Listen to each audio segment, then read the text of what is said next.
He vanished, and left behind a single cruel note that destroyed my name. They whispered I was the reason. The monster who drove a good man to flee. For 10 years, I lived under the shadow of his lie. But his story had a dark secret, and I was about to expose the real monster he was all along. Before my world tilted on its axis and spun into a darkness I never imagined, life in Oakhaven, Vermont, was painted in the gentle hues of predictability. I was Carolyn Hayes, the town librarian, a woman who found comfort in the rustle of turning pages and the quiet hum of a community that felt like an oversized family. My days were measured by the Dewey Decimal System, the scent of old paper and binding glue, and the friendly faces that frequented the library's hushed aisles. I loved the rhythm of the seasons in our small corner of New England, the vibrant burst of my zinnias in the summer, the fiery spectacle of autumn leaves, and the peaceful blanket of winter snow.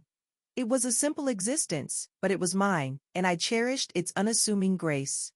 My husband, Richard, and I had plans, the kind that couples in their early 50s make when retirement begins to shimmer on the horizon. We spoke of opening a small bookstore, a cozy haven filled with curated reads and comfortable chairs, perhaps a small cafe section serving warm scones and tea. Richard, an accountant with a local firm, was always the more pragmatic one, grounding my literary flights of fancy with sensible spreadsheets, yet he'd smile, a rare, soft smile, when I described my vision. He was a quiet man, Richard, not given to grand gestures or effusive declarations, but I believed his steadiness was the bedrock of our 2 decades together. Or so I thought. In hindsight, that quietness was a curtain, hiding a landscape I couldn't have fathomed. The day it happened began like any other Tuesday. I tidied the house, a habit ingrained from years of valuing order, watered my ferns, and left a note for Richard about picking up milk, a small, mundane detail that would later mock me with its innocence. I spent the day at the library, recommending books, helping a student with a research paper, the familiar tasks a soothing balm. As I drove home in the late afternoon, the sun dappling through the maple trees lining Elm Street, I was thinking about what to make for dinner, perhaps that new chicken recipe I'd found. There was no premonition, no chill in the air, no warning that I was driving towards the complete obliteration of the life I knew. The first prickle of unease came when I pulled into the driveway. Richard's car was there, as expected, but the house had a stillness about it that was unusual. He was typically home by this hour, often with the television on, the low murmur of the news a familiar background hum. Today, there was only silence, a heavy, unbreathing quiet that seemed to press against the windows from the inside.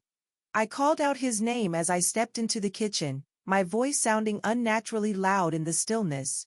"Richard?" No answer. Just the tick-tock of the grandfather clock in the hall, each beat a little too distinct, a little too ominous. My heart began a nervous flutter. I walked through the downstairs rooms, the living room, the small den where he sometimes worked, empty. His briefcase wasn't on its usual stand by the door. A strange sense of unreality started to creep in, that feeling you get in dreams where everything is familiar yet subtly wrong. It was on the polished oak of our kitchen table, placed dead center, that I saw it.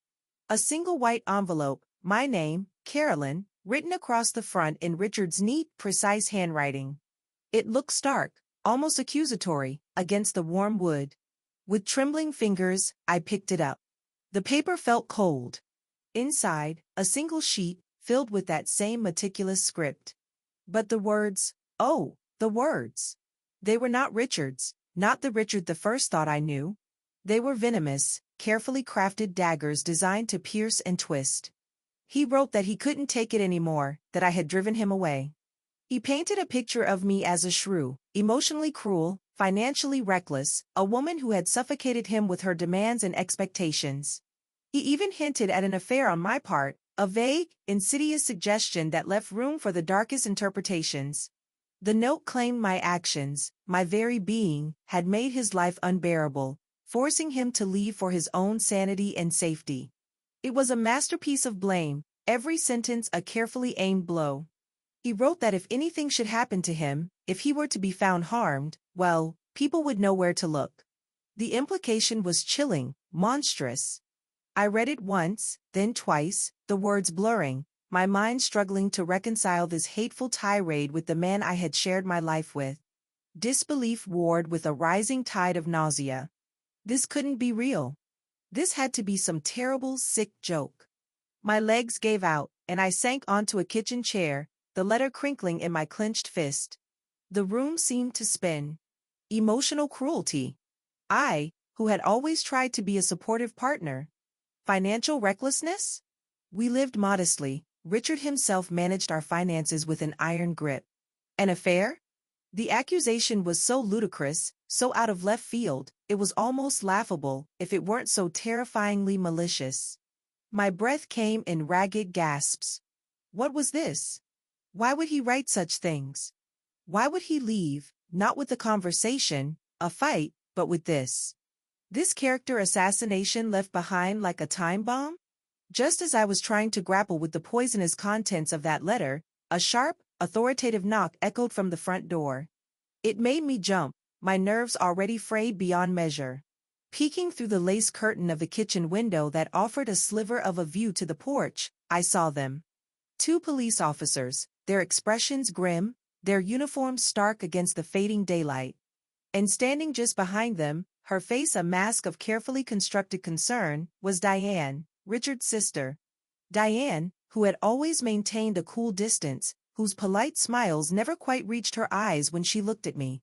She'd always had a way of making me feel slightly inadequate, subtly undermining me in front of Richard with remarks cloaked as innocent observations. My stomach twisted. Why was she here? How did she know to be here? One of the officers, a burly man with a stern face named Officer Miller, a man I'd known casually for years from the town, asked if they could come in. He said Diane had called them, expressing concern for Richard's welfare, saying she had a bad feeling that Richard had seemed distressed lately. Her words, so solicitous, dripped with an insinuation that was already beginning to poison the air around me. I numbly let them in, my mind still reeling from the note, now compounded by the sudden appearance of the law and my sister-in-law, whose presence felt like that of a vulture circling.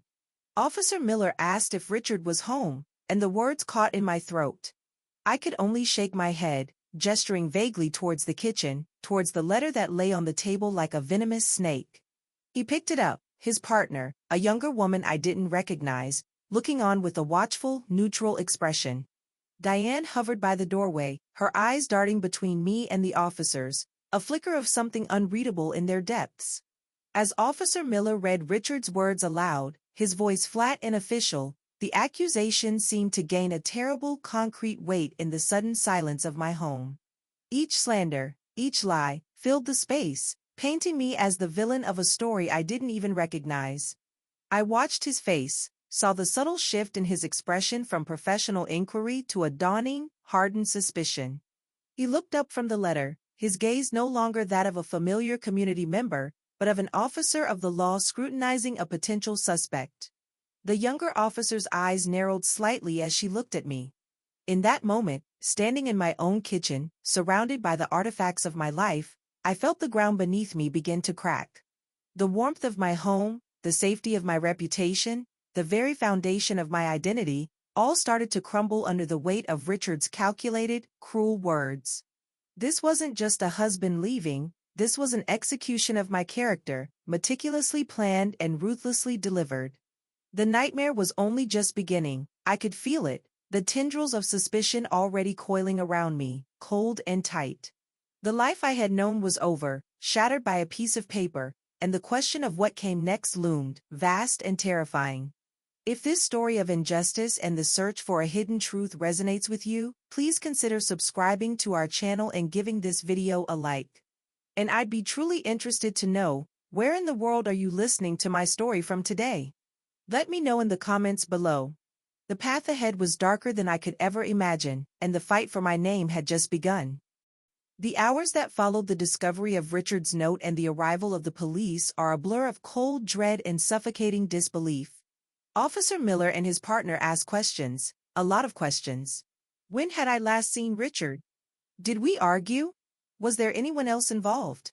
Each query, polite on the surface, felt like a tiny hammer chipping away at my composure, at the truth of my life. I answered as best I could, my voice hoarse, my mind struggling to process the unreality of it all. Diane, meanwhile, provided her own narrative, a tapestry woven with half-truths and carefully placed insinuations about my supposed unhappiness and Richard's growing distress. She painted herself as the concerned sister, the reluctant bearer of bad news, all while expertly fanning the flames of suspicion against me. Once the police left, taking the original note as evidence, a heavy silence descended upon the house, a silence far more oppressive than before. It was the silence of accusation, of a life irrevocably altered. Sleep was impossible that night. I wandered through the rooms we had shared, Richard's absence a palpable void, his words echoing in my mind, twisting familiar memories into something ugly and distorted. Had he always resented me? Was our entire marriage a lie? The questions gnawed at me, each one a fresh wave of pain and confusion. The woman in his letter, this cold, manipulative shrew, was a stranger to me. Yet, this was the image he had chosen to leave behind, his final, devastating parting gift. News in a town like Oak Haven travels faster than a winter wind. By the next morning, I could feel it. The way Mrs. Henderson from across the street, who usually greeted me with a cheerful wave, suddenly found her rose bushes immensely fascinating as I stepped out to get the mail. The way young Timmy, who I'd helped with his history project just last week, was quickly pulled inside by his mother when he started to wave at me. The whispers had begun. Richard Hayes had disappeared, and his wife, Carolyn, well, she was the reason. The contents of the note, likely embellished and sensationalized by Diane's strategic leaks, had already permeated the town's consciousness.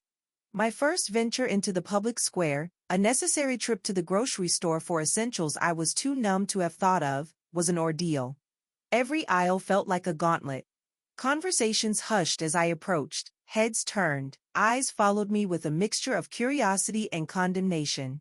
I saw pity in some faces, but mostly it was a cold, judgmental scrutiny that made my skin crawl. Even Mr. Gable, the usually jovial butcher who always had a kind word for me, merely nodded curtly, his gaze shifting away too quickly. I fumbled with my purse at the checkout, my hands trembling, acutely aware of the woman behind me muttering something to her companion, the word monster drifting clearly to my ears. I fled the store, my cheeks burning with shame, the half-empty bags clutched in my shaking hands. The formal police interview at the station a few days later was even worse. I sat in a small, sterile room, the air thick with unspoken accusations. Detective Reynolds, a man I didn't know, led the questioning. He was more direct than Officer Miller, his tone less overtly hostile but far more probing, dissecting my marriage, my finances, my social life, searching for inconsistencies, for a crack in my story. He asked about life insurance policies, about recent disagreements, about any reason Richard might have had to fear me. It was clear they were treating Richard's disappearance as potentially suspicious, and I was their prime, perhaps only, person of interest. I tried to explain, to convey the shock and hurt Richard's letter had caused me, but my words felt weak, inadequate against the stark, damning narrative he had created. My friends, the people I had shared laughter and confidences with for years, began to drift away. Phone calls went unanswered, invitations dried up. Sarah, my closest friend since college, the godmother to a niece I adored, listened with a strained sympathy when I first called her, but then her calls became less frequent, her excuses for not meeting more elaborate. I understood, in a way. The cloud of suspicion hanging over me was thick and repellent. Who would want to associate with a woman whose husband had publicly denounced her so viciously, a woman the police were clearly investigating?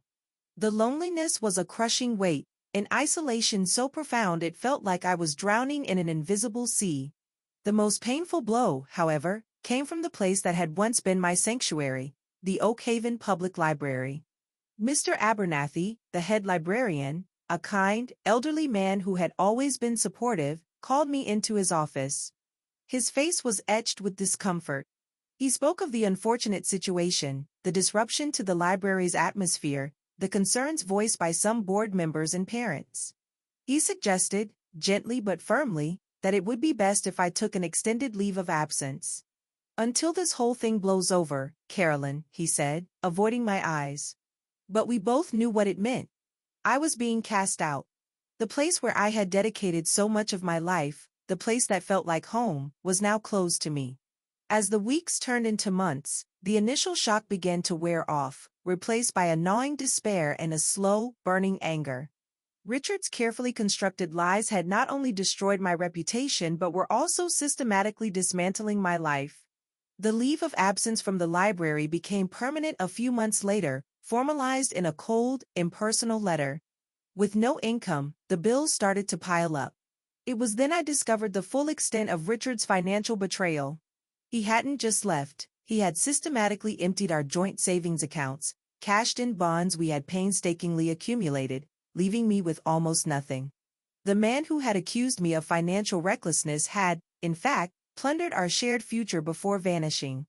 The injustice of it all was a bitter pill I was forced to swallow every single day.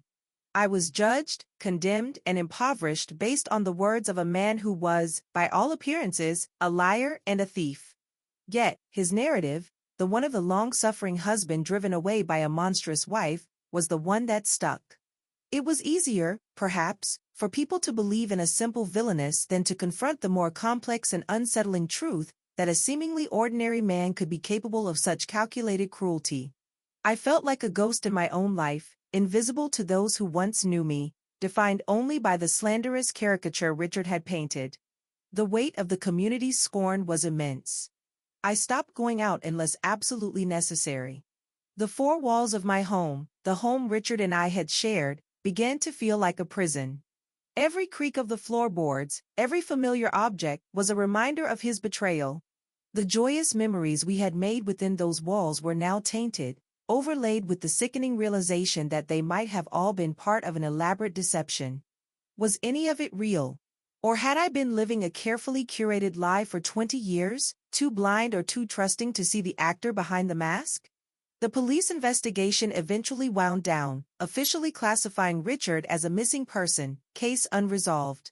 There was no evidence of foul play, no body, nothing to suggest I had harmed him, despite Diane's continued, venomous insinuations to anyone who would listen. But the damage was done. The suspicion lingered, an indelible stain on my name. I was Carolyn Hayes, the woman whose husband had fled from her, the woman who was, in the eyes of many, responsible for his disappearance, perhaps even for something worse. My life in Oakhaven had become untenable. The turning point, the moment I realized I couldn't simply fade away under the weight of these lies, came when the bank issued the first notice of foreclosure on our home. Richard, in his meticulous planning, had ensured the mortgage payments would default shortly after he drained our resources. The home I had poured my heart into, the garden I had lovingly tended, was about to be ripped away from me, another casualty of his devastating exit. It was then, staring at that stark, official letter, that a tiny, cold ember of defiance began to glow in the desolate landscape of my heart. He had taken almost everything, but I wouldn't let him take my will to survive, even if I didn't yet know how. The depths of his cruelty were still unfathomable, but the need to understand, to find some truth in the wreckage, began to stir. The coming years would be a struggle for survival, a descent into a quiet, desperate existence, but the seeds of a future fight were unknowingly being sown in that moment of utter desolation. The years that followed the foreclosure were a harsh lesson in survival, a slow descent into a life I barely recognized as my own. Oakhaven, once my home, became a place of shadows and averted gazes. I managed to find a small, run-down apartment on the very edge of town, the kind of place where peeling paint and a lingering scent of dampness were standard features. It was a stark contrast to the sun-filled rooms and blooming garden I had lost, a constant, grim reminder of how far I had fallen. My world had shrunk to these few cramped rooms, my interactions with the outside world minimal and fraught with the ever-present fear of recognition and judgment. To keep a roof over my head, however meager, I took on a series of menial jobs. Cleaning offices late at night when the buildings were empty, a solitary figure moving through silent, deserted spaces. Stocking shelves in the early morning hours at a 24-hour convenience store, the fluorescent lights harsh and unforgiving. Each job was physically demanding, poorly paid, and a world away from the intellectual stimulation and quiet dignity of my life as a librarian. But they were anonymous. In these transient roles, I was just another face, another pair of hands, mercifully free from the whispers and stares that still followed me in Oakhaven proper. The anonymity was a small, bitter comfort. During those long, solitary years, Richard's accusations became a perverse sort of roommate, an unwelcome presence that whispered doubts in the quiet hours of the night. Had I been too demanding? Too critical? Had I truly failed to see his unhappiness? His words, so poisonous and specific, had burrowed deep under my skin. There were days, especially in the beginning, when I almost succumbed to the narrative he had spun. The weight of the community's collective belief in my guilt was a powerful, insidious force. If everyone believed I was this monstrous woman, perhaps, in some way I couldn't see, I was. It was a terrifying thought, a slippery slope towards a complete loss of self. The anger at Richard, a deep, simmering rage, was always there, just beneath the surface of my daily exhaustion. But it was an impotent anger. He was gone, vanished into thin air, leaving me to carry the burden of his lies. How do you fight a ghost? How do you refute accusations made by someone who isn't there to be confronted? The injustice of it felt like a physical weight, pressing down on my chest, making it hard to breathe sometimes. I would replay his note in my head, dissecting every cruel phrase, searching for a logic that wasn't there, a motive beyond sheer, unadulterated malice. My contact with the outside world dwindled. The few friends who had initially tried to maintain a connection eventually faded away, their lives moving on while mine remained stuck in the mire of Richard's disappearance. Even Diane, Richard's sister, seemed to content herself with the occasional pointed remark overheard in town, a smug satisfaction in her eyes whenever our paths accidentally crossed. She had her victory. I was a pariah, her brother a martyr in the town's collective memory. There was no one to talk to, no one who would understand the silent torment of living under a cloud of false accusation. The loneliness was a constant ache, a hollow space where my old life used to be. There were moments, fleeting and rare, when a spark of the old Carolyn would try to surface. A beautifully written passage in a discarded book I found, a kindness from a stranger who knew nothing of my story, a stunning sunset painting the sky in hues of hope. These small things would sometimes stir a longing for what I had lost, for the woman I used to be. But the weight of my current reality would inevitably pull me back down. It was easier, safer, to remain numb, to expect nothing, to simply endure. Hope felt like a dangerous indulgence, a prelude to further disappointment. The official declaration of Richard being presumed dead came nearly 7 years after he vanished. It was a legal formality, a closing of a chapter for the authorities, but for me, it was another strange, surreal milestone. There was no body, no closure, just a piece of paper stating the obvious: he was gone. Diane made a small show of public grief, a performance for the town, and I saw the renewed glances in my direction, the unspoken question: was I relieved? Did I stand to gain anything? The local newspaper ran a small piece, a brief recap of the mystery, and again, the shadow of Richard's note loomed large, subtly reinforcing the narrative of the wife he had supposedly fled. It was shortly after this official declaration that I faced my final, deepest humiliation in Oakhaven. The small insurance policy Richard had through his work, one I had forgotten even existed, paid out a modest sum upon his legal death. It wasn't much, barely enough to cover some outstanding debts I had accumulated just trying to stay afloat. But Diane, ever watchful, ever malicious, managed to twist even this. She started a rumor that I had somehow engineered Richard's disappearance to get my hands on a fortune. The irony was grotesque. The man who had financially ruined me was now, in death, posthumously making me appear like a greedy opportunist. That was, perhaps, my lowest point. To be accused not only of driving him away, but now of benefiting from his presumed death, was a cruelty almost too much to bear. I felt utterly defeated, stripped of my dignity, my reputation, my financial security, and now even my grief, which was complicated and tangled but real nonetheless. The town of Oakhaven, with its picturesque charm and its undercurrent of petty judgment, felt like a cage I couldn't escape. I had become a local legend, a cautionary tale, the librarian whose husband vanished, forever defined by his parting lie. The thought of leaving Oakhaven had crossed my mind many times, but fear and inertia had always held me back. Fear of the unknown, fear of starting over with nothing, and a strange, stubborn refusal to be completely driven out by Richard's malice. But this final, ugly rumor, this twisting of an already painful situation, began to change something within me.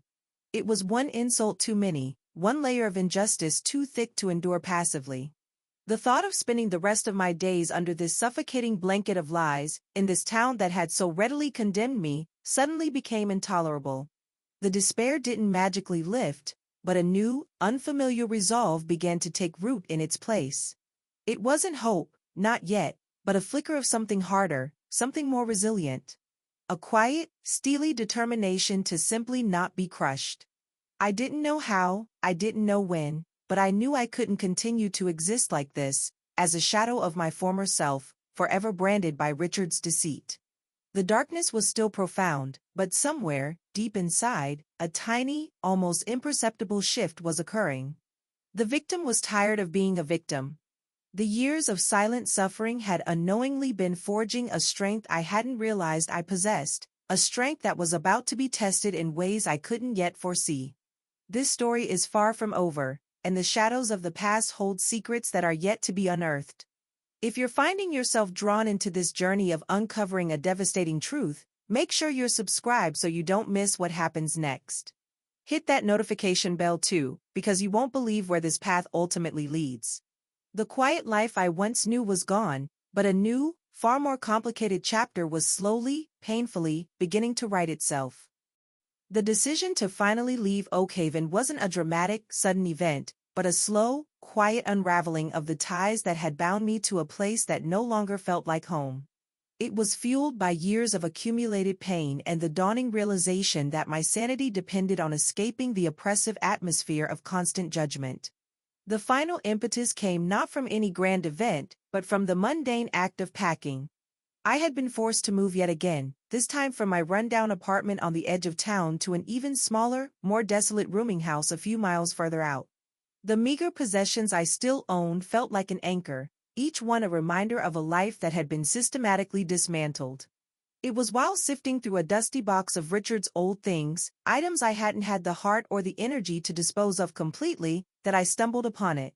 Tucked beneath a pile of old tax returns and outdated manuals was a slim, unassuming notebook. It was one of those cheap, spiral-bound notebooks he used to use for jotting down work notes or random thoughts.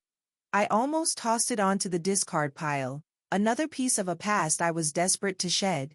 But something made me pause, a flicker of, I don't even know what. Morbid curiosity, perhaps. A need to understand, even now, the man who had so thoroughly destroyed my world. I opened it listlessly, expecting to find more of the same mundane jottings, perhaps old grocery lists or reminders for appointments. The first few pages were indeed just that. But then, about halfway through, I found a page with a list. A list of words and alphanumeric combinations. Some were clearly website names, others just cryptic strings of characters. Beside a few, he had scrawled old or unused. Most of it meant nothing to me. It looked like a list of passwords, but for what, I couldn't imagine. Richard had always been meticulous about his digital security, often to the point of paranoia, changing passwords frequently and never writing them down, or so I thought. A strange compulsion took hold of me. I had an old, discarded laptop of his, one he'd replaced years before he disappeared, which I'd kept for some forgotten reason. It was slow, ancient by tech standards, but it still worked. On a whim, I booted it up. I remembered he had an old, rarely used email account with a generic provider, one he'd set up ages ago for newsletters or online forums, something completely separate from his main correspondence. I hadn't thought about it in years. I found the login page, and then, referencing the notebook, I started trying some of the passwords from his list. The first few didn't work. Invalid password, the screen flashed back at me, again and again. I was about to give up, dismissing it as a foolish waste of time, another dead end in a life full of them. But one entry in the notebook caught my eye. It was simpler than the others, a combination of a pet's name from his childhood and a significant year, Buttercup 1978. It seemed too simple for Richard, too sentimental. But I typed it in. The screen blinked. And then, miraculously, It logged me in. I was staring at the inbox of an email account Richard hadn't used regularly in over a decade, or so it appeared. My heart gave an odd little thump. It felt like trespassing, like peering into a locked room I was never meant to see. Most of the emails were exactly what I expected: spam, old newsletters from defunct companies, forgotten forum notifications. Years and years of digital detritus. I scrolled through them, a sense of disappointment settling in. What had I even hoped to find? Confirmation that he was a monster? I already knew that. Some clue to where he had gone. After all this time, it seemed impossible. I was about to close the laptop, consigning the notebook and its secrets back to the box, when a subject line caught my attention. It was an email from a nondescript online electronics retailer, dated just 3 weeks before he disappeared. The subject line was simple: your order confirmation. Curious, I clicked it open. It was a receipt for a small, untraceable burner phone and a prepaid SIM card, the kind that requires no identification to purchase. It had been shipped to a P.O. box he'd apparently opened in a neighboring town, a P.O. box I never knew existed. My breath hitched. Why would Richard, a man of routine, a man with a perfectly good cell phone plan under our family name, need an anonymous burner phone? Especially just weeks before he vanished, leaving behind that meticulously crafted note designed to incriminate me. It made no sense if his story was true. If he was simply fleeing a terrible marriage, why the secrecy? Why the untraceable phone? Unless he wasn't just fleeing me. Unless he was fleeing something, or someone, else. Or, more chillingly, unless he was planning something far more elaborate than a simple departure. The official narrative, the one that had condemned me for years, the one that painted him as a victim of my supposed cruelty, suddenly felt thinner. Frail, even. It was the first real anomaly, the first concrete piece of information that didn't quite fit the picture Richard had so carefully painted. This wasn't a smoking gun, not by any means. It was a tiny crack, a sliver of doubt in the solid wall of his accusations. But for me, after years of suffocating under the weight of his lies, that tiny crack felt like a fissure. It didn't bring relief, not yet. Instead, it brought a new, unsettling wave of questions. What was Richard really involved in? What was he planning in those weeks leading up to his disappearance? The image of him as a simple, aggrieved husband running from a difficult wife began to waver, replaced by something far more shadowy and undefined. I stared at the order confirmation on the laptop screen, the cheap glow illuminating my small, dim room. The burner phone. The secret P.O. box. These weren't the actions of a man simply seeking escape from an unhappy marriage. These were the actions of someone with something to hide, someone orchestrating a disappearance with a level of premeditation that went far beyond just leaving a cruel note. A cold knot formed in my stomach. This wasn't just about me anymore, was it? This was about Richard, and the secrets he had so desperately tried to bury. The path ahead was still shrouded in fog, but for the first time in what felt like an eternity, there was a flicker, not of hope, but of a grim, urgent need to understand. The notebook, once a symbol of a painful past, now felt like a key, albeit a very small one, to a door I hadn't even known existed. Richard had wanted me to be the villain of his story. But what if his story was a carefully constructed lie, not just about me, but about himself? The thought was both terrifying and strangely invigorating. The weight of his accusations hadn't lifted, but now, it was joined by a new, equally heavy question. Who was Richard Hayes, really? And what else had he been hiding? The journey into that darkness had just taken its first, hesitant step. That single email, the confirmation for the burner phone, became an obsession. It replayed in my mind, a tiny, persistent itch I couldn't scratch. It was the first tangible piece of evidence that suggested Richard's narrative wasn't just cruel, but potentially a calculated deception on a scale I hadn't dared to imagine. For days, I did nothing but stare at that old laptop screen, rereading the email as if new information might magically appear. I delved deeper into the archaic email account, sifting through years of digital dust, driven by a new, almost feverish energy. Most of it remained mundane, a graveyard of forgotten online interactions. But I couldn't shake the feeling that there had to be more. The notebook of passwords became my constant companion. I tried them on other old, defunct accounts Richard might have had, mostly leading to dead ends. It was frustrating, painstaking work, like searching for a single grain of sand on an endless beach. The small, cramped room in the rooming house felt even more oppressive, the walls closing in as I chased these digital ghosts. I neglected my cleaning job for a couple of days, too consumed by this burgeoning hunt, a recklessness born of a desperate need for answers. Sleep became a luxury I couldn't afford, my mind racing with possibilities, with fragments of Richard's lies. It was in a subfolder within that old email account, a folder cryptically labeled miscellaneous storage, that I found the next piece. The folder itself wasn't password protected, likely an oversight on Richard's part, or perhaps he deemed its contents too innocuous. It contained a random assortment of files, old scanned receipts, warranty documents for appliances we no longer owned, and a handful of image files. Most were blurry, uninteresting photos of landscapes or unidentifiable objects, probably taken by accident. I almost clicked out of the folder, disappointment washing over me again. But then, one thumbnail caught my eye. It was clearer than the others, a flash of color. My hand trembled slightly as I double-clicked it. The image slowly loaded on the ancient laptop screen, resolving line by line. And there he was, Richard. But not the Richard the first knew, the slightly stooped, conservatively dressed accountant from Oakhaven. This Richard was smiling, a wide, confident grin I rarely saw. He looked younger, fitter, his hair styled differently, a touch of gray at the temples carefully concealed. He was wearing a light-colored linen shirt, looking relaxed and prosperous. He was standing beside a sleek, dark blue sports car, the kind of vehicle we could only ever have dreamed of affording, its polished chrome gleaming in bright sunlight. Behind him, a modern, stucco house with large glass windows and a terracotta roof hinted at a sun-drenched affluent location, a world away from the clapboard houses and maple trees of Vermont. And beside him, her hand resting possessively on his arm, was a woman. She was younger than me, attractive, with long, dark hair and a predatory smile. I had never seen her before in my life. My breath caught in my throat. I stared at the image, my mind struggling to process what I was seeing. The timestamp on the photo was just 1 week before he disappeared.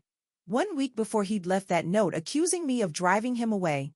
1 week before he painted himself as a broken man fleeing an unbearable marriage. Yet here he was, looking tanned, happy, and very much alive, with another woman in front of an expensive car and a luxurious house. The carefully constructed image of the suffering husband, the victim of my cruelty, shattered into a million pieces. A cold, visceral rage, unlike anything I had ever experienced, surged through me. It wasn't just the betrayal of infidelity, though that stung. It was the sheer, calculated audacity of his deception. He hadn't just left me, he had meticulously planned an entirely new life, a life built on lies and stolen money, while simultaneously orchestrating the destruction of mine. The note, the accusations, the careful draining of our finances, it was all part of a monstrous, premeditated charade. He wasn't just a liar, he was a con man, a sociopath who had played me and everyone in Oakhaven for fools. This photograph was the catalyst. The burner phone had been a crack in the facade, this image was a sledgehammer. All the internalized guilt, the years of self-doubt, the whispers of "was it my fault?" evaporated in the face of this undeniable proof of his duplicity. He hadn't been driven away by me. He had run towards this other life, this other woman, and had callously used me as a scapegoat, a convenient villain to cover his tracks and ensure no one came looking for him. The sheer arrogance of it was breathtaking. My hands were shaking so violently I could barely control the laptop's touchpad. I saved the image to a cheap USB drive I bought from the convenience store, a sudden, fierce protectiveness over this piece of evidence. This photograph was more than just a picture, it was the key to unraveling his entire web of lies. It was the proof I needed, not just for myself, but for the world, for everyone in Oakhaven who had so readily believed his poisonous words. The grief I had carried for the man I thought I'd lost transformed into a cold, hard fury directed at the monster he truly was. The desire for mere survival, which had driven me for so long, was now eclipsed by a burning, righteous need for justice. Not just to clear my name, but to expose him, to tear down the new life he had built on the ruins of mine. The woman in the photo, the expensive car, the sunny location, these were no longer just abstract images. They were targets. My investigation, which had started as a desperate, fumbling search for answers, now had a clear, defined purpose. I would find him. And I would make him pay for what he had done. The fear that had been my constant companion for years began to recede, replaced by a chilling resolve. Richard had underestimated me. He had seen me as a quiet, compliant librarian, easily broken, easily silenced. He had no idea of the strength that can be forged in the fires of profound injustice. He thought he had buried me under his lies. He was about to find out that some people, when pushed too far, don't just break. They rise, and they fight back. The hunt was no longer just a vague notion. It was a concrete plan beginning to form in my mind, a plan to unmask Richard Hayes and show the world the true face of the man who had tried to destroy me. His carefully constructed story was about to unravel, thread by insidious thread. The photograph became my singular focus, the epicenter of my burgeoning investigation. Every detail was seared into my memory: the make of the car, the architectural style of the house, the vague outline of hills in the distant background, even the type of palm tree visible near the driveway. I knew, with the certainty that settled deep in my bones, that finding the location of that photograph was the first critical step in tracking Richard down. Oak Haven, with its familiar landscapes and oppressive memories, felt a million miles away from the sun-drenched scene in that picture. This was a different world, Richard's new world, and I was determined to find my way into it. My first attempts were clumsy, a testament to my technological naivete. I tried typing vague descriptions into search engines: modern stucco house with palm trees, Richard Hayes' new life. The results were, predictably, overwhelming and useless, a digital haystack with no needle in sight. Frustration mounted. The old laptop was painfully slow, its fan whirring like an asthmatic engine, testing the limits of my newfound patience. I realized quickly that if I was serious about this, I needed help. I needed someone who understood the labyrinthine pathways of the internet far better than I did. My mind immediately went to Leo, my sister's youngest son, my nephew. Leo was in his mid-20s, a bright, tech-savvy young man who had always been kind to me, even during the worst years of my Oak Haven exile.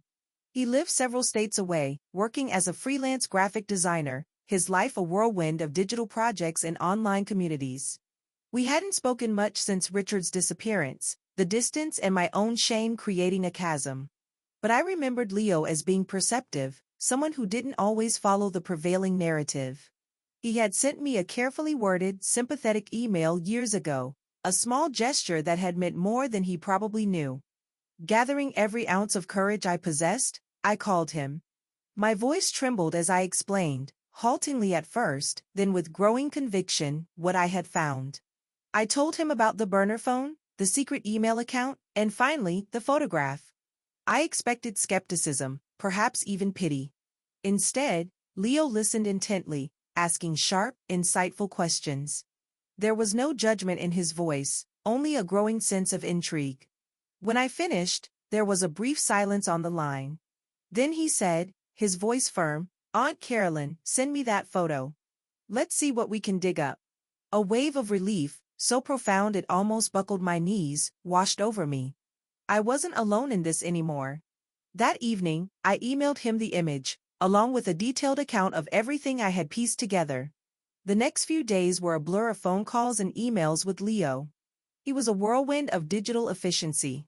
He used reverse image search tools I'd never heard of, cross-referencing architectural styles with real estate databases, analyzing metadata in the photograph that might offer geographical clues. He taught me about EXIF data, though the original file was likely too degraded or stripped from the old email server to yield much. Leo's initial searches, like mine, hit frustrating roadblocks. The house was generic enough to be in any number of Sunbelt states. The car, while expensive, wasn't unique enough to pinpoint. But Leo was persistent, methodical. He started focusing on smaller details in the photo: The type of foliage, the design of a street lamp barely visible in the background, even the angle of the shadows, which could give a rough idea of the time of day and, potentially, latitude. It felt like assembling a 1,000-piece jigsaw puzzle with half the pieces missing. He also started to explore another avenue, the burner phone. While the phone itself was untraceable, the purchase confirmation email gave us the retailer and the approximate date. Leo theorized that Richard might have used the secret P.O. box for other purposes, perhaps setting up accounts or services related to his new identity. He began searching online forums and social media, looking for mentions of Richard's name, or variations of it, in connection with the general time frame and the vague geographical possibilities suggested by the photo. It was a long shot, but we had to try everything. Days turned into a week, then 2. I continued my menial job, my body going through the motions while my mind was constantly racing, replaying conversations with Leo, scrutinizing the photograph for any missed detail. The tiny, grim room I inhabited became our virtual detective office, the glow of my phone screen connecting me to Leo's efforts hundreds of miles away. He would send me links, ask for my opinion on faces and blurry online photos, or try to jog my memory about any unusual trips Richard might have taken in the months before he left. The first breakthrough came from an unexpected source. Leo had been running searches for the woman in the photograph. He had no name, of course, just her face. He used facial recognition software, comparing her image to publicly available photos on social media, a vast and often fruitless endeavor. But then, he got a tentative match. It was a low-resolution photo on the website of a small charity gala in Scottsdale, Arizona, taken about 2 years after Richard disappeared. The woman in that gala photo bore a striking resemblance to the woman in Richard's picture. Her name, according to the caption, was Isabella Rossi. My heart hammered in my chest as Leo shared the news. Scottsdale, Arizona. It fit the sunny, affluent vibe of the photograph. Now we had a name and a potential location. Leo immediately began a deep dive into Isabella Rossi. Her online presence was carefully curated, relatively new, and mostly professional. She listed herself as a consultant or business development manager for a company called Vance Capital Investments. There were few personal photos, but the ones that existed showed her in expensive settings, often at similar charity events or business conferences. Then came the second, more significant breakthrough. On the About Us page of the Vance Capital Investments website, alongside Isabella Rossi's professional headshot, was another. A man named Robert Vance, CEO. His hair was darker than Richard's, styled differently, and he sported a neatly trimmed gray beard and sophisticated glasses. He looked older, more distinguished, more powerful. But beneath the carefully constructed facade, the set of his jaw, the shape of his eyes, the slight curve of his lips, it was unmistakably, terrifyingly, Richard. I stared at the screen, a cold dread mixed with a strange, triumphant sickness churning in my stomach. Robert Vance. He had reinvented himself completely. New name, new look, new life. Vance Capital Investments. The name itself sounded plausible, respectable. Leo quickly discovered it was a small, privately held company, its online footprint minimal but professional. They specialized, according to their vague mission statement, in bespoke financial strategies for discerning clients. It sounded like a front for something, but what? The pieces were starting to fall into place, forming a chilling mosaic of Richard's deceit. He hadn't just run away, he had meticulously erased Richard Hayes and created Robert Vance. Isabella Rossi was clearly his partner, both personally and professionally. The photograph I had found was a glimpse into their new, fabricated existence, funded by the money he had stolen from our life together, and likely, from others. The quiet, unassuming accountant from Oakhaven had transformed into a sophisticated conman operating under a new identity in the sun-drenched haven of Scottsdale. The unraveling had begun. Now, the question was, what exactly was Robert Vance selling, and who were his discerning clients? The digital trail was getting warmer, leading us closer to the heart of his monstrous deception. This tale of a meticulously planned deception and the fight for truth is only getting more intense. If you're as invested as I am in seeing this through, do me a small favor and hit that like button. It truly helps stories like mine reach others. And I'm always fascinated to know how far these narratives travel, so drop a comment and tell me which city, or even country, you're watching from. The web of lies was intricate, but the threads were beginning to fray. The discovery of Richard's new identity as Robert Vance and his company, Vance Capital Investments, was a pivotal moment. It shifted our investigation from a desperate search for a missing person to an exposé of an active con man. Leo and I worked with a renewed sense of urgency, a grim determination fueling our late-night sessions. Scottsdale, Arizona, once just a sunny spot on a map, now felt like the coordinates of a battleground. We had found him, now we needed to understand the full extent of his new charade. Leo, with his knack for navigating the deeper recesses of the internet, began to dig into Vance Capital Investments. The company website was slick but superficial, full of jargon about maximizing returns and exclusive opportunities, yet providing very little concrete information about their actual services or investment strategies. There were no client testimonials from reputable sources, no verifiable track record, just vague promises of prosperity. It reeked of a scam, but a sophisticated one, designed to lure in those who were perhaps too trusting or too desperate for a quick financial windfall. Our focus shifted to identifying Robert Vance's victims. If he was running a con, there had to be people who had lost money, people who had been deceived by his charming facade and Isabella Rossi's polished sales pitches. Leo started scouring online forums dedicated to investment fraud, searching for mentions of Robert Vance, Isabella Rossi, or Vance Capital Investments. He looked for keywords related to Scottsdale and the types of vague investment schemes they seemed to be promoting. It was like panning for gold in a river of digital noise, but the stakes were too high to give up. Meanwhile, I pored over every available image of Robert Vance and Isabella Rossi, comparing them to the Richard I knew and the woman in that damning photograph. The transformation was chilling. Richard had always been somewhat bland, almost forgettable in his appearance. Robert Vance was a study in cultivated charisma, the expensive suits, the confident posture, the carefully groomed beard that concealed the weakness of his chin. Isabella, too, looked every bit the part of a successful, glamorous executive, her smile dazzling but her eyes holding a predatory gleam that I now recognized.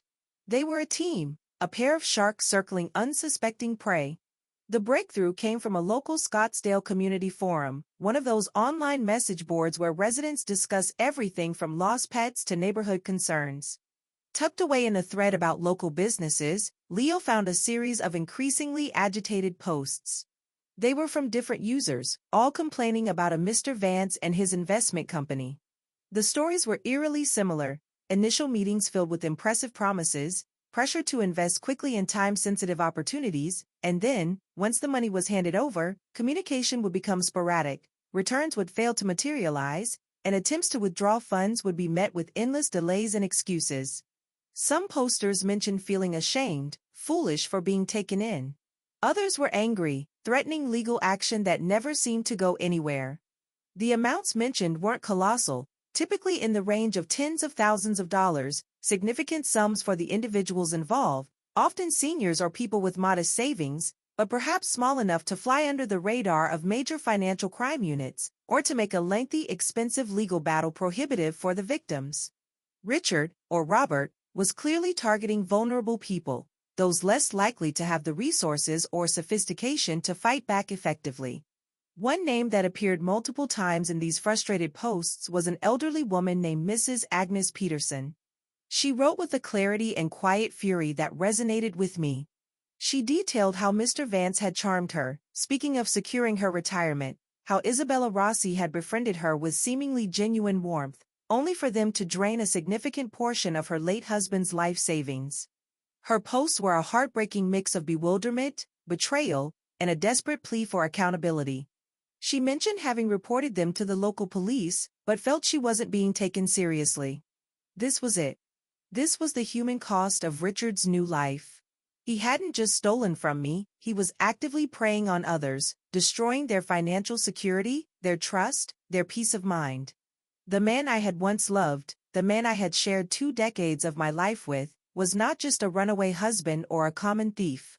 He was a predator, a monster cloaked in respectability, leaving a trail of devastation in his wake. The full, sickening realization of his depravity hit me with the force of a physical blow. My quest for personal vindication now felt intertwined with a larger need to stop him before he could harm anyone else. Leo managed to find a contact number for Mrs. Peterson through an online directory. My hand trembled as I dialed it. Explaining who I was and what I suspected about Robert Vance was one of the hardest things I've ever had to do. I half expected her to hang up, to dismiss me as a crank. But Mrs. Peterson listened. There was a long silence after I finished my story, a story that was, in its essence, so similar to her own experience of Richard's duplicity. Then, her voice quavering slightly but firm, she said, "I knew it. I knew there was something deeply wrong with that man. He seemed too good to be true." She told me about her dealings with Robert and Isabella, the initial charm, the pressure, the subsequent evasiveness. Her story mirrored the others from the forum, but hearing it firsthand, from this dignified, heartbroken woman, made Richard's crimes feel even more visceral. She had documents, she said, copies of their investment agreement, records of her payments, emails filled with false promises. She had been reluctant to pursue things further, feeling embarrassed and powerless. But my story connecting Robert Vance to a past life of deceit as Richard Hayes, seemed to galvanize her. We now had a name, a face from Richard's new life who was willing to speak, someone who could corroborate his pattern of fraudulent behavior. Mrs. Peterson's testimony, combined with the evidence of his past identity and his calculated abandonment and framing of me, would be far more powerful than just an anonymous tip.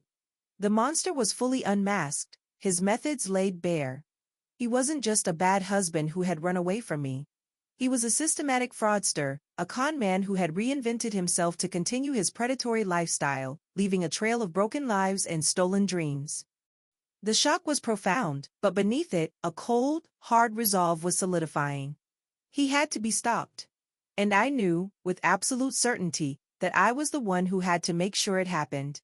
The next step was to take all this carefully gathered information and turn it into a weapon of truth that would finally bring Richard Hayes, alias Robert Vance, to justice. The conversation with Mrs. Peterson was the turning point. Her quiet dignity, her palpable sense of betrayal, and her willingness to potentially cooperate transformed our investigation from a personal vendetta into a mission for a broader justice. Richard, or Robert Vance as he now called himself, wasn't just my tormentor, he was a serial predator, and we now had the potential to stop him from harming others. The weight of this responsibility settled heavily on me, but it also brought a strange sense of clarity. My pain, my years of suffering, could be channeled into something meaningful, something that could protect others from the devastation he was capable of inflicting. Leo and I knew we had to be meticulous. We couldn't just go to the authorities with a jumble of suspicions and a convoluted story spanning a decade in multiple states. We needed to present an undeniable case, a dossier of deceit so compelling that they would have no choice but to act. My tiny room, once a symbol of my isolation and despair, transformed into a veritable war room. The old laptop, my lifeline to Leo and the digital world, hummed constantly. We worked with a focused intensity, driven by a shared sense of purpose. The first task was to gather and organize every piece of evidence we had. This included the original, hateful note Richard had left, which I had thankfully kept a copy of, a stark reminder of his initial cruelty. We had the photograph of him with Isabella Rossi, the undeniable proof of his new life taken just before he vanished. We had the screenshots from his secret email account, particularly the burner phone purchase confirmation and the miscellaneous storage folder. We compiled printouts of the Vance Capital Investments website, highlighting its vague promises and lack of concrete credentials. Then came the evidence of his current fraudulent activities in Scottsdale. Mrs. Peterson, true to her word, cautiously agreed to share copies of her investment documents with Robert Vance, along with a timeline of her interactions and the email correspondence filled with his false assurances. Leo, with his gentle persistence, managed to make contact with two other individuals from the Scottsdale forum who had posted about their negative experiences with Vance Capital. While initially hesitant and embarrassed, they eventually agreed to provide anonymized summaries of their dealings, corroborating Mrs. Peterson's story and establishing a clear pattern of deception. Leo also delved into Richard's past, my past with him in Oakhaven. He helped me gather bank statements from the months leading up to Richard's disappearance, clearly showing the systematic withdrawal of our joint funds. We documented the foreclosure on our home, a direct result of his financial sabotage. We even found old photographs of Richard Hayes, the Oakhaven accountant, to juxtapose with the polished images of Robert Vance, CEO, making the transformation undeniable. Each piece of paper, each digital file, was another nail in the coffin of his fabricated identity. The dossier grew, page by painstaking page. It told a story, a horrifying story, of a man who had meticulously planned his escape, callously framed his wife to ensure she wouldn't be believed if she ever suspected the truth, and then reinvented himself to continue a life of fraud and exploitation. We cross-referenced dates, highlighted inconsistencies in his narratives, both the one he'd left for me and the one he was spinning for his new victims in Arizona. The sheer audacity of his decade-long deception was staggering, even to me, who had lived through its initial blast. As we compiled this mountain of evidence, a cold, grim satisfaction began to replace the raw anger I had felt. This wasn't just about exposing Richard anymore, it was about dismantling his entire empire of lies, piece by piece, with irrefutable facts. This dossier was my weapon, forged in the fires of years of injustice and patient investigation. It was the voice I never had when he first disappeared, the counter-narrative that would finally silence his malicious accusations. The question then became, what to do with it? How could we ensure it reached the right hands, people who would take it seriously and act upon it? Mrs. Peterson had already tried contacting the Scottsdale police with her individual complaint and had felt dismissed. We needed a more impactful approach. Leo, ever resourceful, researched detectives in the Scottsdale Police Department who specialized in financial crimes and fraud against the elderly. He found a Detective Harding, who had a reputation for being tenacious and thorough. We also discussed the media. A well-placed news story could exert public pressure and perhaps encourage other victims to come forward. Leo identified a local investigative journalist in Scottsdale, Sarah Jenkins, known for her exposés on white-collar crime. These became our primary targets, Detective Harding and journalist Sarah Jenkins. We decided to send them each a comprehensive, anonymously delivered package containing the full dossier. Anonymity felt crucial at this stage, to protect ourselves and to ensure the evidence spoke for itself, without being filtered through the lens of a vengeful ex-wife. Simultaneously, I felt a strong need to clear my name in Oakhaven, the town that had so readily condemned me. For them, I would prepare a different, more personal package.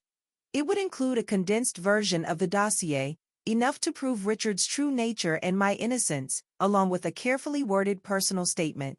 This would go to the Oakhaven local newspaper and to Police Chief Miller, the man who had overseen the initial, flawed investigation into Richard's disappearance.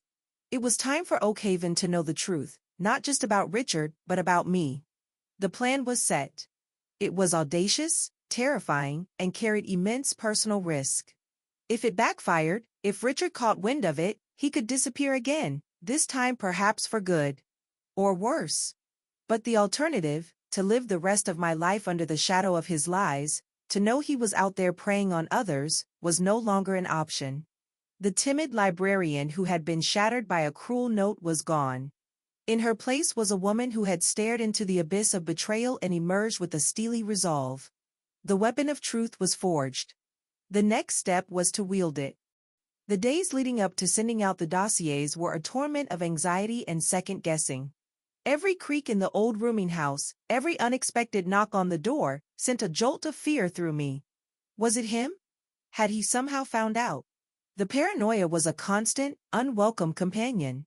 Leo, sensing my apprehension from hundreds of miles away, was a rock of calm reassurance, reminding me of the thoroughness of our preparation, the strength of our evidence. "We've done everything we can, Aunt Carolyn," he'd say in his steady voice. "Now we just have to trust the process." We decided to send the packages simultaneously to maximize their impact and minimize the chance of Richard getting tipped off prematurely.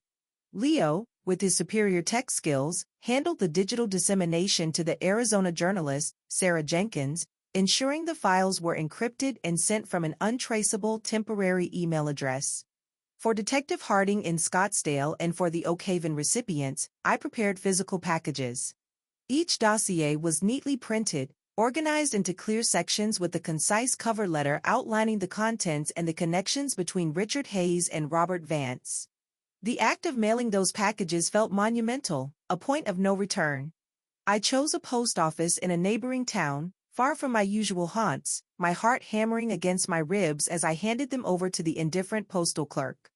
Walking out of that post office, I felt a strange mixture of trepidation and a profound, almost terrifying sense of release.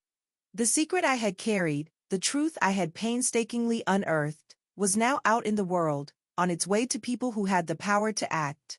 All we could do now was wait. And the waiting was excruciating. Every day stretched into an eternity. I compulsively checked the news websites for Scottsdale, searching for any hint that Sarah Jenkins had picked up the story. I imagined Detective Harding's office, the dossier landing on his desk, the initial skepticism perhaps giving way to intrigued investigation. I pictured Chief Miller in Oakhaven, his face as he read the evidence that so thoroughly contradicted the narrative he had accepted years ago. Sleep was fitful, filled with anxious dreams of Richard discovering our plan, of him vanishing yet again, leaving me once more with nothing but ashes. Leo was my lifeline during this period. We spoke daily, dissecting every silence, every non-event. Had the packages arrived? Were they being taken seriously?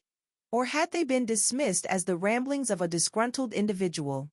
The lack of immediate news was both a relief, Richard hadn't been alerted, and a source of fresh anxiety.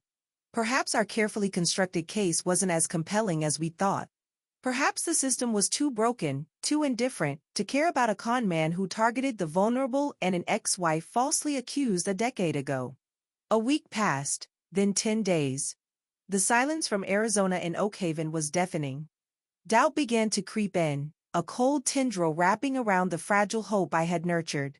Had I been foolish to think I could make a difference? Had I endangered myself and Leo for nothing? I found myself staring out the grimy window of my room, watching the indifferent rhythm of life outside, feeling a familiar wave of despair threaten to pull me under. Just as I was beginning to fear the worst, that our efforts had vanished into a bureaucratic void, Leo called, his voice tight with excitement. "Aunt Carolyn," he said, "check Sarah Jenkins' blog, now." My hands fumbled with the old laptop, my internet connection agonizingly slow. Finally, the page loaded. And there it was. Not a full-blown article yet, but a short, intriguing post on the investigative journalist official blog. It was titled, "Whispers in the Desert, Is a Local Businessman More Than He Seems?"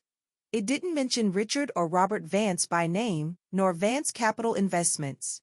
But it spoke of disturbing allegations and a complex web of potential deceit surrounding a Scottsdale financial advisor, promising more details as the investigation unfolded. It was a tiny breadcrumb, but it was enough. Sarah Jenkins was on the trail. Someone was looking. The post was carefully worded, clearly designed not to tip off the subject of her investigation prematurely, but for us, it was a beacon. It meant our dossier hadn't been ignored. It meant the wheels of justice, however slowly, might actually be starting to turn. A surge of adrenaline, a potent cocktail of fear and elation, coursed through me. Richard, or Robert, might see this. He might realize someone was digging into his affairs. This was the near miss, the moment where he could be spooked and run. The next few days were even more fraught with tension. Would he see the blog post? Would he connect it to his own carefully guarded secrets? Every time my phone buzzed, I jumped, half expecting it to be Leo with news that Richard had cleared out, vanished again into the ether, taking his new identity with him. The journalist's blog post was a double-edged sword. It signaled progress, but it also increased the risk exponentially. We were walking a tightrope, the abyss of failure yawning on either side. I barely ate, barely slept. My existence narrowed to the glow of the laptop screen, endlessly refreshing news sites, forums, anything that might offer a clue. The waiting game was a unique form of torture, a silent internal battle against rising panic. I thought of Mrs. Peterson, her quiet hope when I'd last spoken to her, and the thought of failing her, of letting Richard slip away yet again, was unbearable. He had built his new life on lies, confident in his anonymity, in the destruction of my credibility. Now, that carefully constructed world was teetering on the brink, threatened by the echoes of a past he thought he had buried forever. The gauntlet had been thrown down. The question was, would he pick it up, or would he simply disappear into the shadows once more? The silence before the storm was almost deafening. If you've ever felt the agonizing tension of waiting for a truth to surface, for justice to finally take its course, then you know a fraction of what I was experiencing. These moments, when everything hangs in the balance, are the ones that truly test your soul. If you're on the edge of your seat, waiting to see how this unfolds, make sure to hit that subscribe button and the notification bell, because the confrontation you've been waiting for is just around the corner. You won't want to miss a single moment of what happens when the truth finally explodes into the light. The dam of silence finally broke, not with a trickle, but with a thunderous roar. It was a Tuesday morning, almost 2 weeks after Sarah Jenkins' cryptic blog post, a morning that had begun with the same gnawing anxiety as all the others. I was sipping weak, lukewarm tea in my small room, staring blankly at the peeling wallpaper, when my phone erupted with a series of rapid-fire notifications. It was Leo. His messages were a jumble of capital letters and exclamation points. Turn on the news, Scottsdale. It's happening. He's busted. My hand shook so violently I could barely unlock my phone to click the news link he'd sent. It led to a live stream from a Scottsdale news station. The reporter was standing in front of a modern, opulent office building, the headquarters of Vance Capital Investments. I recognized it instantly from their website. Behind her, police cars with flashing lights were parked haphazardly. Officers were moving in and out of the building, carrying evidence boxes. And then, the camera zoomed in. Emerging from the building, flanked by 2 stern-faced detectives, his hands cuffed behind his back, was Richard. Or rather, Robert Vance. His carefully constructed composure was gone. His expensive suit looked rumpled, his hair disheveled. The arrogant smirk he wore in his Robert Vance, CEO photos had been replaced by a look of stunned disbelief and dawning fury. He tried to turn his face away from the cameras, but it was too late. The man who had so callously destroyed my life, who had preyed on vulnerable people with such chilling detachment, was being paraded before the world as the common criminal he truly was. Isabella Rossi was brought out moments later, her glamorous facade cracked, her expression a mixture of fear and defiance. I watched, tears streaming down my face, a choking sob caught in my throat. It wasn't just relief, it was a tidal wave of emotions I couldn't even name: vindication, grief for the years I had lost, a fierce, almost savage satisfaction at seeing him exposed. The reporters were shouting questions, flashes were popping. The headline scrolling across the bottom of the screen read, "Local financier arrested in major fraud scheme, Robert Vance accused of defrauding dozens, linked to past deception." Sarah Jenkins, the investigative journalist, was there too, providing expert commentary, referencing an anonymous, detailed tip that had blown the case wide open. Our dossier. Simultaneously, my old hometown of Oak Haven was experiencing its own explosion of truth. The editor of the Oak Haven Chronicle, having received my package and likely corroborating some details with a now very interested Chief Miller, had decided to run the story. Leo forwarded me the online edition. The front page, which for years had only held news of bake sales and town meetings, screamed a banner headline: Oak Haven's missing man found. The shocking truth behind Richard Hayes' disappearance and the lies that destroyed a life. The article was devastatingly thorough. It detailed Richard's calculated abandonment, the cruel note designed to frame me, his systematic theft of our assets. It then pivoted to his new life as Robert Vance, his fraudulent activities in Scottsdale, and his eventual arrest. It painted a clear picture of a manipulative sociopath and, crucially, it unequivocally exonerated me. It quoted parts of my personal statement, my quiet dignity shining through the years of pain. The article didn't pull any punches.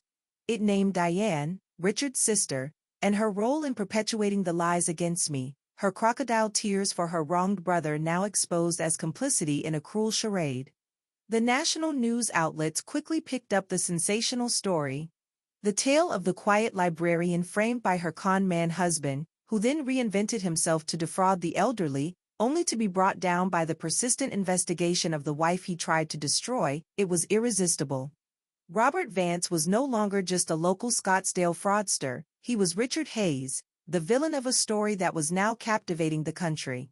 His carefully constructed walls of deceit had come crashing down in the most public and humiliating way possible.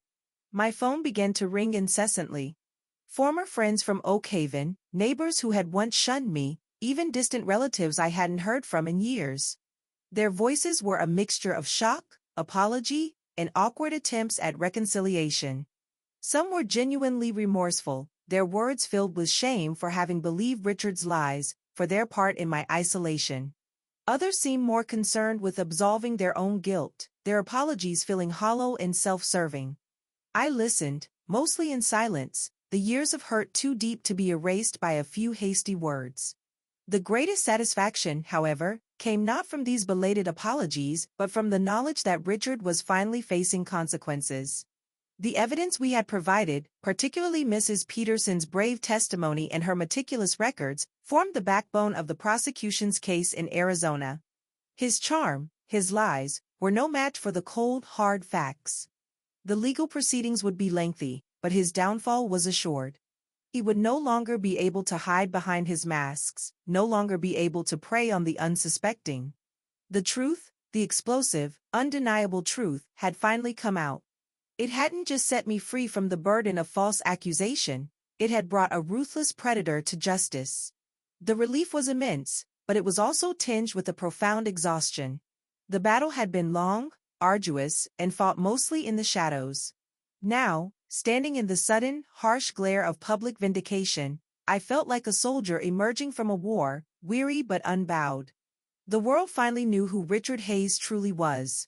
And, perhaps more importantly, they finally knew who Carolyn Hayes was, not a victim, not a shrew, but a woman who had refused to be silenced, a woman who had fought for the truth and, against all odds, had won. The unveiling was complete. Now came the reckoning, and the slow, uncertain path of rebuilding a life from the ashes of his betrayal. The weeks following Richard's arrest and the public explosion of truth were a whirlwind. Oak Haven, the town that had once been my cage of shame, was now consumed by a collective hand-wringing. The Chronicle's detailed exposé had left no room for doubt, no shadowy corners where the old whispers against me could survive. Suddenly, I was no longer the pariah, but a figure of sympathy, even admiration. The speed with which public opinion turned was almost dizzying, a testament to the fickle nature of communal judgment. People I hadn't spoken to in a decade would cross the street to offer awkward, stammering apologies. Carolyn, we had no idea. Richard fooled us all. We are so sorry for how you were treated. I would nod, offering a polite but distant smile. Forgiveness wasn't a switch I could simply flip. Their easy acceptance of Richard's lies, their willingness to cast me out without a second thought, had inflicted wounds too deep to be healed by a few belated words of regret. I appreciated the sentiment from some, those whose shame seemed genuine, but the trust, the sense of community I once felt, was irrevocably broken. Diane, Richard's sister, became Oak Haven's new object of scorn. Her years of sanctimonious pronouncements about her poor, wronged brother and her subtle, persistent campaign against me were now seen in their true, malicious light. The Chronicle had been unsparing in its portrayal of her complicity. She reportedly became a recluse, rarely seen outside her home, the whispers now following her down the grocery store aisles. She never reached out to me, never offered an apology. Part of me expected nothing less. Her bitterness had always been a fixture, and the truth, it seemed, had only hardened it. The Oak Haven police chief, Miller, did call. He sounded flustered, deeply uncomfortable. He apologized for the initial investigation, for the way my concerns had been dismissed, for the assumptions made based on Richard's note. He admitted they had been wrong. It was a small vindication, but an important one. The system that had so readily accepted my guilt was now acknowledging its error. I decided to give one interview, and only one, to a respected national journalist who approached the story with sensitivity and depth. I didn't want my narrative sensationalized further or twisted by tabloid hunger. I spoke my truth, calmly and clearly, focusing not on a desire for revenge, but on the importance of truth and the devastating impact of false accusations. I spoke of the loneliness, the despair, but also of the quiet resilience that had allowed me to pursue the facts. I wanted my story to be a testament not to bitterness, but to the enduring power of an individual's fight for their name. That interview, I think, helped many understand the woman behind the headlines, the quiet librarian who had been forced to become a detective in her own life. The legal proceedings against Richard, now consistently referred to by his true name, and Isabella Rossi began in Arizona. The evidence Leo and I had compiled, along with the testimonies of Mrs. Peterson and other Scottsdale victims, was overwhelming. Richard's attempts to charm the court, to play the victim yet again, fell flat against the mountain of meticulously documented deceit. He was no longer Robert Vance, respected CEO. He was Richard Hayes, a conman and a cruel manipulator. Through all of this, I felt a profound transformation within myself. The timid, broken woman who had once internalized Richard's accusations, who had hidden from the world in shame, was gone. In her place stood someone stronger, more self-assured, perhaps more cynical, but also more fiercely protective of her own truth and dignity. The ordeal had stripped away my naivete, my unquestioning trust in the goodness of people. But it had also revealed a core of steel I never knew I possessed. I had faced the worst, and I had not only survived, but I had fought back and won on my own terms. The desire to stay in Oakhaven, even with my name cleared, had completely vanished. The town, for me, would always be a place of painful memories, a reminder of betrayal and isolation, regardless of the newfound sympathy of its inhabitants. My vindication there felt complete, but my future lay elsewhere. I needed a fresh start, a place where I wasn't Carolyn Hayes, the woman from that terrible scandal, but just Carolyn, a woman with a past, yes, but also with the future she could now shape for herself.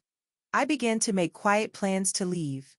I sold the few remaining possessions that tied me to Oakhaven, keeping only items of true sentimental value, things that predated Richard or reminded me of my own resilience. The small sum from Richard's work insurance, once a source of such bitter accusation, now felt like a tiny, ironic reparation, enough to fund a modest move and a new beginning. The echoes of the scandal would likely follow me, in whispers or curious glances, for some time. But they no longer held the power to wound me. I had faced the truth of Richard's monstrosity and the town's complicity, and I had emerged whole. My journey had been one from a shattered victim to a symbol, however reluctant, of resilience. The reckoning had been swift and public for Richard, and slow and deeply personal for me. As I prepared to close the Oakhaven chapter of my life, I felt a sense of weary peace. The fight was over. Now, it was time to simply live. The road to uncovering such a deep-seated betrayal is long and arduous, often walked alone. If you've been following my journey, perhaps you felt some of the outrage, the despair, and finally, the glimmers of hope. Stories like these, of ordinary people thrust into extraordinary circumstances, remind us of the strength of the human spirit.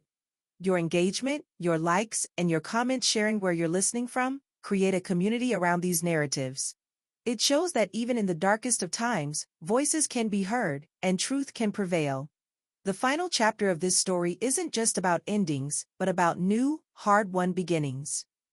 I left Oakhaven on a crisp autumn morning, the leaves turning the same brilliant shades of red and gold they had on countless other autumns, but this time, I saw them with new eyes.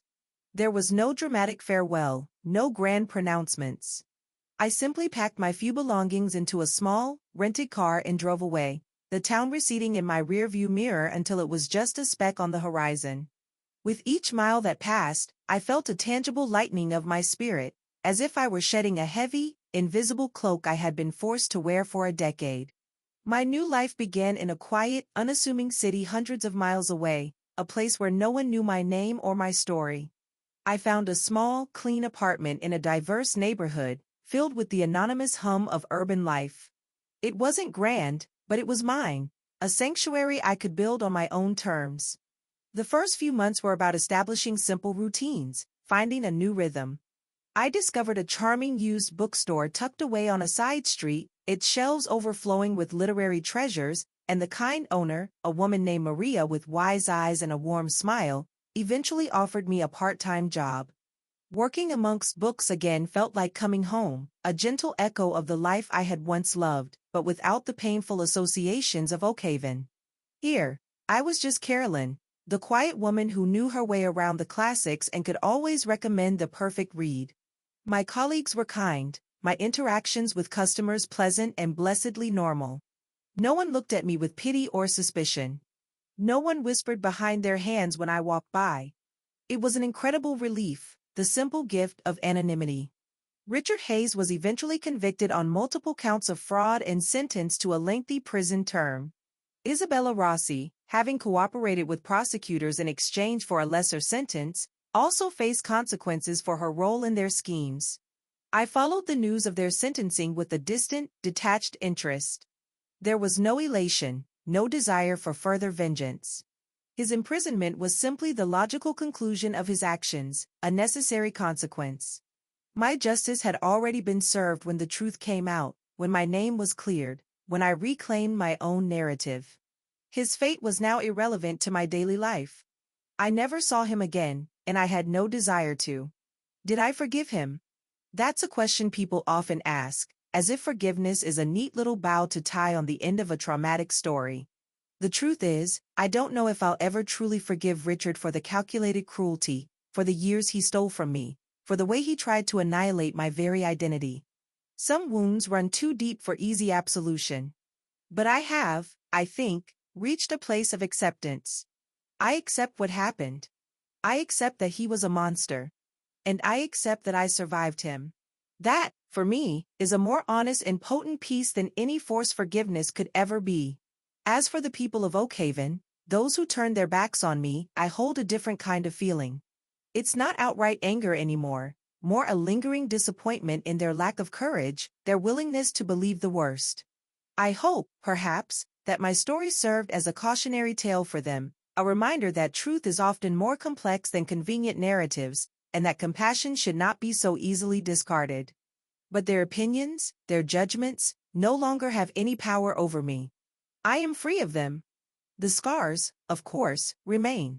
They are a part of my story, a testament to the battles I fought. There are days when a careless word, a particular news story, or even a certain quality of light can trigger a flicker of the old pain, the old fear. But those moments are fewer now, and their hold on me is weaker.